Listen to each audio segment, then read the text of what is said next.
Cherpunkal holy cross higher secondary school NSS volunteers മരിയസദനത്തിൽ ഓണാഘോഷം നടത്തി. ഓണാഘോഷങ്ങളുടെ ഉദ്ഘാടനം മരിയസദനം ഡയറക്ടർ സന്തോഷ് ജോസഫ് നിർവഹിച്ചു.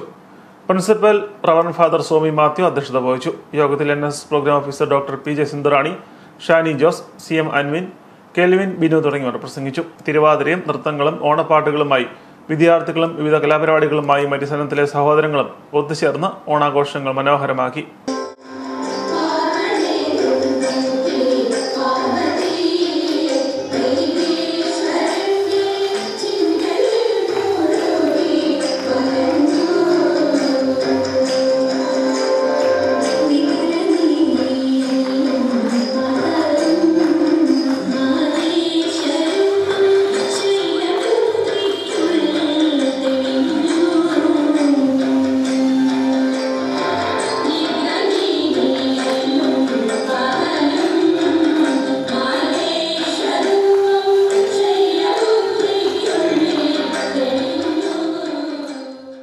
Cherpunkal holy cross higher secondary സ്കൂളിലെ അധ്യാപകരും വിദ്യാർത്ഥികളും ചേർന്ന് വാങ്ങിയ ഓണസമ്മാനങ്ങളും NSS വോളണ്ടിയേഴ്സ് മരിയസദനത്തിന് കൈമാറി.